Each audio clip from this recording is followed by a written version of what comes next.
Escríbenos y síguenos en nuestras redes sociales de Televisión Nacional Evangélica. Encuéntranos en TikTok, TN Televisión. Síguenos en Instagram, TN TV. Suscríbete a nuestro canal de YouTube para que puedas mirar todos los mejores momentos de nuestro matinal TN TV. También nuestro sitio web www.tntv.cl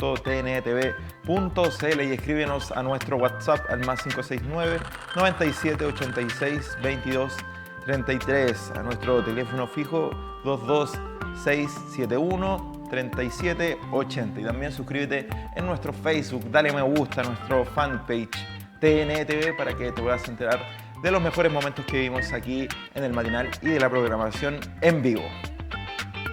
Sí, bueno, además de que puedan seguirnos en nuestras redes sociales, estamos ahí también haciendo una campaña en ayuda de la familia de nuestro compañero Luciano, quienes lamentablemente perdieron gran parte de la casa de la abuela de nuestro compañero Luciano en un incendio terrible. Estamos viendo imágenes justamente de cómo quedó este lugar y yo lo reitero, en estas fechas, en estos momentos de tanto frío, de lluvias, qué importante es tener un techo, qué importante es tener una casa donde poder abrigarse. Está saliendo ya en pantalla la cuenta RUT a la cual puedes hacer un aporte voluntario para la familia de nuestro compañero Luciano, que tanto lo necesita en este momento. Agradecemos ya a quienes han podido aportar, a quienes se están sumando a esta causa y también a quienes están interesados en hacerlo también, que sin duda creemos que vamos a salir adelante. Yo lo siento muy personal también porque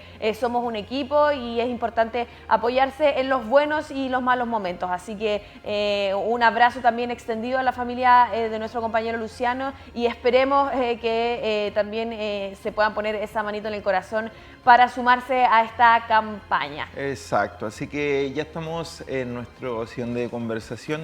Hoy día damos la bienvenida a Luis Gálvez, abogado, que está ya a su casa. Sí, buenos días, gracias por la invitación. Bienvenido, ¿cómo ha estado? Bien, bien, un poco frío, ¿No ha pero... tratado el invierno? Sí, bueno, el invierno con harta sopaipilla.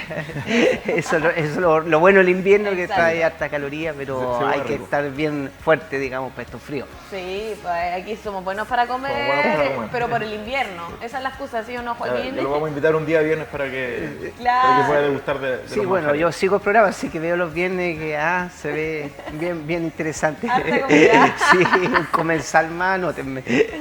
Oye, estamos un poco descendidos porque vamos a hablar de dos temas serios que necesitan análisis, un análisis profundo y también del ámbito jurídico. Vamos en primer lugar a hablar sobre el diputado de la carrera que anunció la querella por nutricionista de clínica que tuiteó un like y me lo piteo, así que textual, un like y me lo piteo fue las declaraciones del nutricionista del diputado de la carrera. Coméntanos acerca de este caso. Sí, bueno, es un caso, la verdad, que a partir de lo que le pasó al diputado de la carrera, nos puede pasar a cualquiera, ser víctima de una amenaza a través de redes sociales. Y lo grave, digamos, en este caso puntual, que se trataba ni más ni menos que una persona que estaba prestando los servicios al interior de una clínica y respecto de un paciente de la misma clínica al cual él tenía acceso y más encima era del equipo de nutriólogo, nutricionista de la clínica. Entonces, cuando esta amenaza, digamos, estas expresiones por él profería, hay que analizarla desde el punto de vista del derecho penal, desde el punto de vista más ya jurídico, se ve de dos ámbitos, del ámbito de la seriedad, si es seria, entonces uno dice, ¿será seria? Desde el punto de vista de la persona que está expresando esta amenaza, uno dice, por Dios, ¿qué más serio que la persona que tiene a cargo prácticamente un paciente en una situación vulnerable y que tiene acceso a él, pueda concretar, digamos, esta amenaza? Sí, y es verosímil, claro. tiene estos grados de credibilidad por lo mismo que estamos hablando. Es una persona que está, digamos, frente a una persona vulnerable en el interior de una clínica que más encima, por él mismo lo explicó, tenía provisión de revisar sus redes sociales, entonces no tenía cómo tomar conocimiento en principio de digamos, de este mal o este atentado derechamente a su vida, con unas expresiones bastante fuertes que no son implícitas, son expresiones explícitas de que damos un like, que piteo, por favor. O sea, desde el punto de vista legal, jurídico, penal, no cabe duda que estamos frente a un tipo penal que es el tipo penal de amenaza simple en su versión de amenazas no condicionales, porque uno revisa este tweet, este like, este mensaje y no tiene ninguna condición más que denme, digamos, like y yo soy capaz de atentar contra la vida de una persona. Claro, claro. Bueno, las últimas declaraciones del diputado de la carrera fue que él aceptó las disculpas del nutricionista que lo amenazó de muerte. En ese sentido, el nutricionista le envió directamente a él un documento en el cual le entregaba sus disculpas y en ese sentido ya se dio a conocer que el diputado aceptó las disculpas y que probablemente quizás no se va a llevar a cabo la querella, pero sin embargo, preguntarte también, Luis, con respecto a lo jurídico que hay en medio de todo este caso, en ese sentido, ¿es un agravante también el hecho de que él haya estado compartiendo un espacio con el diputado? Porque a lo mejor muchas personas comentan en Twitter cosas así de políticos, que lo ponen para likes, para que los compartan más, etcétera, pero en este caso era una persona que estaba compartiendo un espacio con el diputado. ¿Eso podría haber sido un agravante también? Sí, a ver, yo creo que nosotros estamos colocando un énfasis muy importante en la alerta con este tipo de amenazas. Ya no estamos solamente viendo un hecho aislado de una amenaza a un diputado en el contexto, digamos, de una situación clínica que ya de por sí tiene ciertos derechos garantía que se le asegura por ley, que es la privacidad, digamos, de su situación clínica, médica, y no tiene por qué esto salir de esta información relativa a su salud bajo ningún respeto. Ya hay una vulneración a los derechos de los pacientes, eso en el ámbito ya prácticamente civil, más privado, más administrativo, si se quiere, que llevó a su despido inmediato. Pero el tema de la amenaza se tiene que analizar también en un contexto de realmente puede ocurrir este hecho. Y antiguamente uno entendía que esta amenaza, la mayoría eran en tono de broma, de ironía, de crítica política, pero ya ahora los tiempos han cambiado. Exacto. Estamos frente a una industria de sicariato bastante instalada en Chile. Sí. Hay homicidio ahora por plata, el homicidio calificado que antes se conocía como premio, promesa remuneratoria, que era una excepción, que eran pero acaso muy acotados de sicariato casi por vínculos familiares, de herencia. Ahora no, ahora se está transformando, digamos, ya prácticamente en una criminalidad que se está instalando lamentablemente en nuestro país también. Y este tipo de amenaza va también en la línea de la importancia que se le tiene que dar cuando una amenaza en un contexto determinado puede llevarse a cabo. Y a la pregunta, sí, claro, la seriedad de la amenaza, por qué es seria, por qué es verosímil, por qué no es algo baladí, no es algo que hay que dejar pasar, es porque era una persona que tenía acceso a un diputado, que tenía acceso a sus comida, a sus medicamentos, y por lo tanto las posibilidades de atentar contra su vida eran absolutamente plausibles en un contexto de los mismos hechos y además desde el punto de vista de la propia víctima. La víctima dijo, yo sentí amenazar mi vida, estaba vulnerable, estaba recién operado de un tumor, eso lo dijo él. Y recibo una amenaza del interior, es como que me amenaza el cirujano que me va a operar. Exacto. Por lo tanto, es muy grave y esto se replica, digamos, a otra amenaza que lamentablemente no se investigan mucho. Por ejemplo, en redes sociales, ¿quién no conoce un colega, un vecino que en algún momento ha tenido un problema porque alguien lo amenazó? Hace poco vimos un caso, un problema de tránsito terminó con una corona dejada en el domicilio de una persona. Te decía, pero yo tuve un problema de tránsito, un problema vehicular y llega en la mañana una corona a mi domicilio. Eso es una amenaza ya un poquito más antigua, más gasteril y todo eso. Pero antes la amenaza que eran por carta, por escrito, por medio de difusión, pero ahora son por redes sociales. Y la posibilidad de claro, y más masiva, y genera más miedo. La amenaza de que un alumno diga voy a colocar una bomba porque me fue mal en un examen a un colegio y tenemos que cerrar un colegio. Yo creo que hay que darle la importancia y el énfasis, creo, en la línea correcta a lo que estamos conversando nosotros. ¿Qué grado de responsabilidad tiene la clínica?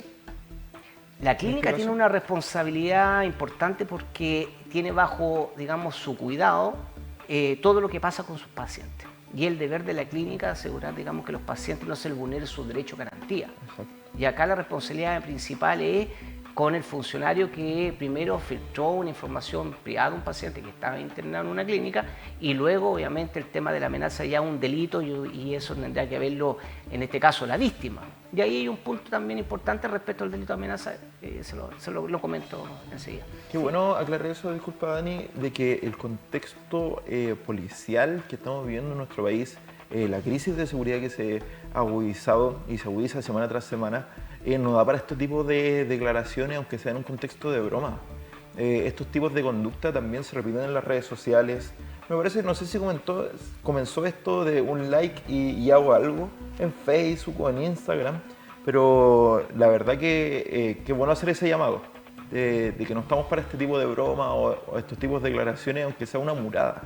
Sí, y es importante que todos, digamos, los que formamos parte de esto, en la educación de nuestro hijo, con nuestra amistad, de que ya no hay espacio para broma cuando se trata de anunciar un mal a una persona, de prácticamente un asesinato, de un delito. Exacto. Y eso hay que frenarlo del primer momento, porque si se deja pasar esto y ni Dios quiera, se llega a la concreción más adelante o a cualquiera le pase que ese mal que se anunció, que nadie lo tomó en consideración, que la Fiscalía no lo investigó, que la víctima tampoco lo tomó muy en serio, que dijo no va a pasar y pasa, vamos a estar ya en otro tipo de, digamos, de sociedad, ya una sociedad, no solamente que vamos a estar con una inseguridad ciudadana tremenda, sino que vamos a terminar, digamos, prácticamente capturados por esta amenaza a través de redes sociales. Así es, bueno, una broma que también le salió bastante mal al que la hizo, porque en el fondo se iba a ganar una querella, así que también yo creo que queda como enseñanza para quienes utilizan las redes sociales,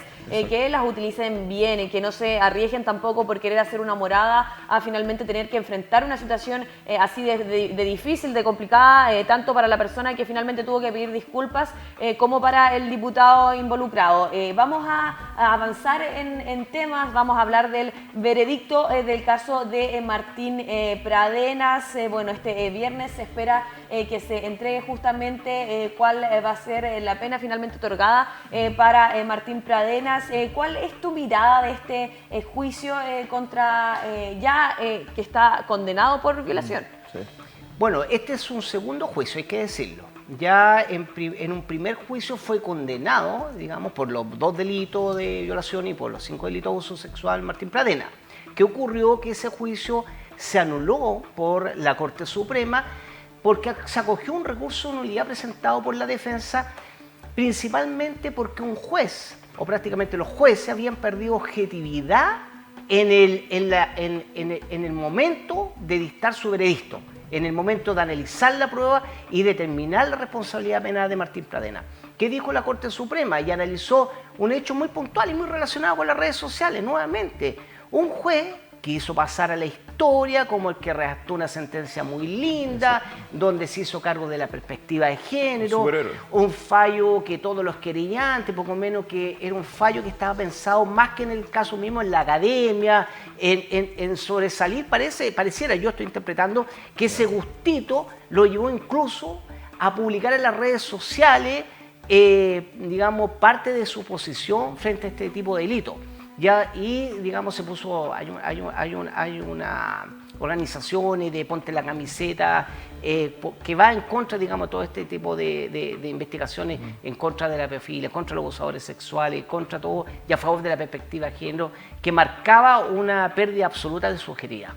Y por lo tanto, la Corte Suprema lo hizo muy bien. Dijo acá, hay reglas que hay que respetarlas. O sea, todos tienen derecho a ser juzgados en un juez imparcial, en un debido proceso. Si hay un juez que antes que termine el juicio está diciendo hay que, no sé, pues meter preso a todos los violadores, que castrar a los violadores, obviamente no tiene esa objetividad que se requiere para el juzgamiento. Se hace un segundo juicio.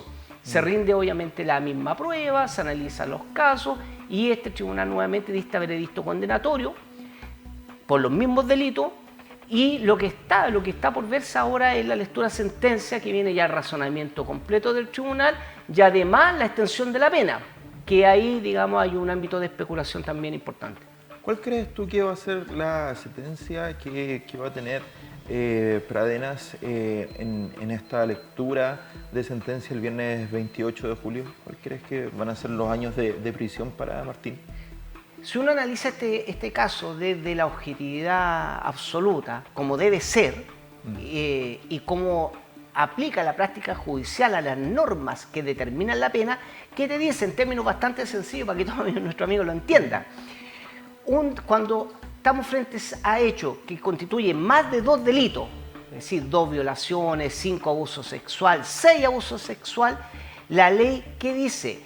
Cuando son más de 2 delitos, usted le puede imponer la pena que corresponde al delito más grave, es decir, en este caso el delito de violación, aumentar en 1 grado. Por lo tanto, quedan subsumidos todos los otros delitos dentro de este cálculo que propone el derecho penal para la pena por un imputado. Por lo tanto, si hubiesen sido 10 abusos sexuales, 5 abusos sexuales, no habría variado la interpretación en cuanto a la extensión de la pena. Es una regla que está de 1874, cuando está el Código Penal. ¿Qué ocurre en este caso? La práctica siempre dice, conforme un artículo que es 351 del Código Procesal Penal, que el juez puede aumentar la pena en 1 grado, incluso en 2 grados, según el número de delitos, las circunstancias, etc. Generalmente, en la mayoría de los casos, aumenta la pena en 1 grado.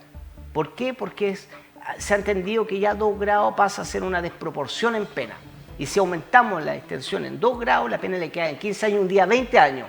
Y la máxima extensión entre 15 años y un día 20 años es 20 años, que es la pena que le dio en el juicio anterior a Pradenas. Yo creo que debería mantenerse la misma pena de 20 años porque subir 2 grados es llegar derechamente al presidio perpetuo calificado, y que son 40 años como mínimo para que él pueda recién pensar en postular a una pena sustitutiva, pero 2 grados es un agravamiento de la pena que generalmente no se usa. Los jueces y la jurisprudencia me dice que aumentar 1 grado ya es un reproche, digamos, que es suficiente y proporcional. Sí, se habla de que este juicio, y tú lo comentabas también brevemente anteriormente, que ha marcado también como un antes y un después con lo que tiene que ver con la perspectiva de género. Lamentablemente en nuestro país cuesta denunciar, cuesta también que todos estos casos de violación, de abuso sexual, de violencia también hacia la mujer se tomen en cuenta con seriedad y puedan ser finalmente condenados. Y en ese sentido se marca también, ¿tú crees, un precedente con respecto a este juicio versus también anteriores que lamentablemente tampoco han determinado culpables en el fondo en el caso? Marca un precedente, pero un precedente, a ver, más allá de la perspectiva de género. Yo creo que la perspectiva de género no tiene que ser algo acotado a un sistema de adjudicación penal, de justicia penal. No es algo que solamente vincule a los jueces, sino que debiera formar parte, digamos, de lo que es el sentido lógico, el sentido común con que se tratan las relaciones y se tratan, digamos, cada cosa que ocurre en la vida, cada acontecimiento.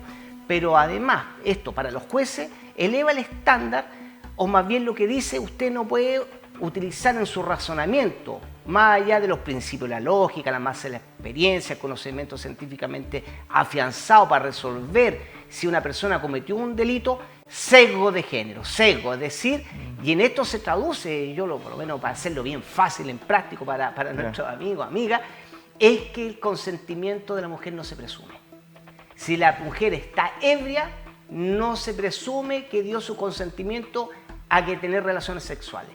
Si la persona no está en condiciones, la mujer no está en condiciones de dar su consentimiento libre para una relación sexual porque está ebria, porque está bajo los efectos del alcohol, no es que ella se expuso y dio prácticamente su consentimiento a una relación sexual, sí que no, eso se traduce ahora en violación.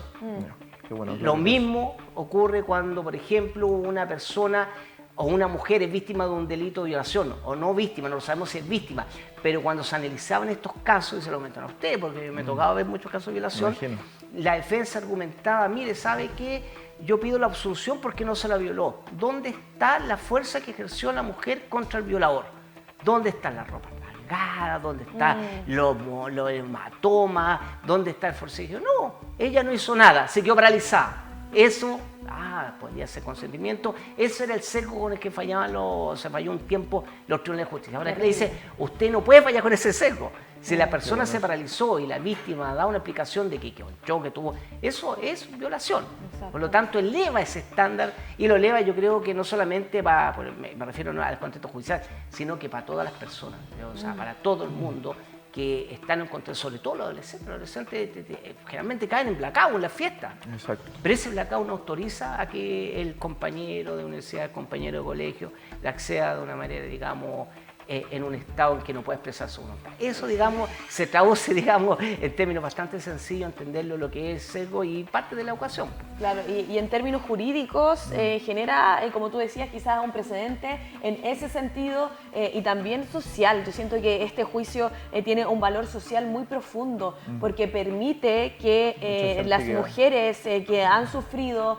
de violación, que han sufrido de abuso sexual, puedan sentirse más empoderadas para poder denunciar. En el fondo, lo que tú comentas es muy importante para quienes nos están viendo, porque estás dando cuenta de que ahora sí se toma en cuenta una denuncia, aunque no hayan pruebas de, como decías, vestimenta, moretones, de forcejeo, sino que simplemente una mujer que se quedó paralizada, que a lo mejor, obviamente, quizás no necesariamente estaba bajo los efectos del alcohol, pero que le generó un shock esa situación y no pudo reaccionar, puede ir a denunciar. ¿Eso es suficiente también para ir a denunciar? Claro, ya ese examen de admisibilidad de una denuncia que hacía funcionario policial, que le preguntaron, oye, ¿qué le pasó? No, me violaron. ¿Qué tiene prueba? No, entonces no hay nada, váyase. O traiga, no sé, o traiga testigos, cosas, digamos, como esa de que en negar el acceso a la justicia a una víctima por falta de prueba o porque el temor a recibir una represalia por su misma denuncia, eso, digamos, se tiene que terminar y algo que va más allá de los tribunales. Y algo importante para este caso, ¿no? que es bien curioso, o sea, curioso para los que no forman parte del sistema penal. No proceden recursos de nulidad contra este fallo, porque es el segundo fallo condenatorio contra Martín Pradena. Usted sabe que todo el mundo tiene derecho a recurrir contra un fallo. Exacto. Pero el Código Procesal Penal se puso en una situación de que cuando una persona va a un segundo juicio y nuevamente es condenada no puede recurrir. Perfecto. Salvo que hubiese sido absuelto en el primer juicio y condenado en el segundo, tendría derecho a recurrir porque fue absuelto en el primero. Pero le cierra la puerta. Y eso va a llevar un segundo debate, que yo lo voy a anticipar. ¿Ya? Se va a recurrir al Tribunal Constitucional. Y el Tribunal Constitucional va a tener que determinar si procede o no un recurso nuevamente de nulidad contra esta segunda sentencia por las causales, digamos, que pueda invocar la defensa, que pueden ser incluso nuevamente infracción al debido proceso. Pero... O sea, ¿podría haber una nueva instancia? No lo permite, hoy no lo permite el Código Procesal Penal, pero hay un Tribunal Constitucional que puede declarar inaplicable la norma que no lo permite, por cuanto el derecho al recurso, a la revisión, a la doble instancia, es un derecho que también está garantizado en la Convención Interamericana de Derechos Humanos, Pacto Internacional de Derecho Civil y Político, por lo tanto, hay antecedentes, digamos, normativos de derecho internacional de los derechos humanos, el derecho a que tu sentencia sea revisada. El problema está que este es el segundo juicio, entonces ahí es el distingo. Muy buena la información que tú nos das anticipándonos de lo que va a ocurrir. De lo que puede pasar. Sería después de la sentencia. Después de la sentencia, porque hay un plazo de 10 días para presentar recurso de nulidad. Entonces la defensa tendría que estar muy atenta una vez que conozca la sentencia, ir al Tribunal Constitucional y decirle, mire, yo quiero recurrir de nulidad, me lo declararon inadmisible y dicen que no procede el recurso, y ahí el Tribunal Constitucional podría paralizar nuevamente la causa y pronunciarse respecto al fondo. Y si acoge este requerimiento, lo vamos a conversar a lo mejor en 6 meses más, podría nuevamente haber un tercer juicio. ¿Cómo evalúas tú el trabajo de la defensa, las declaraciones de Martín Pradena, que vemos constantemente que dice yo soy inocente, yo no hice nada, y el trabajo también de los abogados que están con él defendiendo su causa? ¿Cómo estuvo el trabajo? Sí, bueno, la defensa cuando asume una teoría del caso que le llaman, digamos, o la defensa de un imputado, generalmente no puede variar esta defensa cuando ya está en un juicio oral porque pierde toda credibilidad. No está prohibido, pero además la defensa se debe a su imputado. Entonces, quien dirige, digamos, en definitiva, en la parte, digamos, de lo que yo voy a hacer en representación de una persona, es mi representado. Si mi representado dice, yo soy inocente, yo no cometí esto, porque estos son actos consentidos, esa va a ser mi línea argumental como defensa. Salvo que el imputado en un momento diga, mire, ¿sabe qué? Yo quiero cooperar con la investigación, voy a sentar en el juicio oral, voy a declarar y voy a reconocer todo esto. ¿Crees que va a llegar a esa instancia o no? No, ya no llegó. O sea, esa instancia ya no llegó porque este juicio se basa sobre vamos a volver al consentimiento. Sobre la teoría del consentimiento y el sesgo en el consentimiento. Es un buen tema eso, la verdad. Entonces eso derriba y derrota esa línea argumental de la defensa. Por lo tanto, si la defensa va a 10 juicios orales más, con el mismo argumento, lo más probable es que pierda los 10 juicios que vienen. Claro. Porque ya no corre. Si hay una evidencia de que una mujer menor de edad, recordemos también hay casos de menor de edad, o mayor de 14, menor de 18, bueno, y que no está en condiciones de, porque se ve la imagen de que está intoxicada, que está ebria, que no puede discernir, ya eso ya, a la luz de lo que estamos conversando, es un no consentimiento. Perfecto. Sí. Perfecto. Bueno, y también, fueron 2 juicios, en el fondo. ¿Cuáles fueron quizás las diferencias que se vieron en estos 2 juicios en términos pues, de justamente llegar finalmente a condenar a Martín Pradenas? Porque a lo mejor también fueron muy similares y no hubo mucha diferencia, pero hubo por ahí quizás algo que fue más conveniente para él o no en estos 2 juicios. ¿Cuál es tu perspectiva con respecto a cuál juicio fue más conveniente quizás para Martín Pradenas? O cuál fue ese factor que fue distintivo en cada uno de los juicios que se llevó a cabo? A ver, es difícil, digamos, sin ser parte en este juicio, un interviniente, y no tener, digamos, una empatía con la causa, no tener una empatía con las víctimas. Entonces, generalmente las opiniones vienen ya con una pérdida de objetividad importante. Sí. Si yo, colocándome el velo de la ignorancia que van por ahí Dworkin, algunos estudiosos del derecho, que es como deberían enfrentar todos los jueces los juicios, lo que no es cierto tampoco, porque todos traemos una carga moral, traemos nuestras cosas, digamos. Pero si fuera así, creo que el primer juicio manchó mucho, digamos, el futuro, digamos, de este caso. Yeah. Si partió un juicio con jueces o un juez que ya está predispuesto a condenar y que está más que nada escribiendo un libro sobre lo que es la perspectiva de género, más que pensar en analizar la prueba rendida en el juicio, obviamente le restó, digamos, a la defensa le restó esa imparcialidad que necesitaba para plantear su teoría del caso. Y luego, digamos, a lo mejor la defensa también en su tesis, digamos, de ser relaciones consentidas, exponer también a Martín Pradenas a los medios son errores irreversibles. O sea, no quiero criticar a las defensas que estuvieron ahí.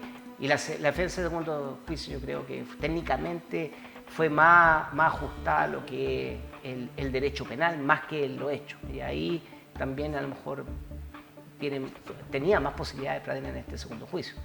Perfecto, Luis, te agradecemos por estar junto a nosotros nuevamente y brindarnos este análisis profesional jurídico con respecto a estos 2 casos que están en la palestra en la contingencia de esta semana. Así que te agradecemos nuevamente por estar junto a nosotros. No, gracias a ustedes por la invitación y siempre es grato y también acercarlo a todo un poquito el derecho penal, porque todos aprendamos y vamos viendo cómo funciona, digamos, este tema de la fiscalía, defensoría, que a veces son tan complicados. Pero términos tan lejanos que... Sí, estos espacios, digamos, son para esto y que obviamente no hay espacio de impunidad ni en las redes sociales y también el acceso a la justicia, digamos, a través de esto tratamos de hacerlo más efectivo. Muchas gracias, Luis, por explicarnos también de forma tan sencilla que podamos entender estos casos que son tan complejos que vamos a seguir de cerca lo que va a pasar también el viernes con el caso de Martín Pradenas. Vamos ahora a una pausa comercial. y ya volvemos.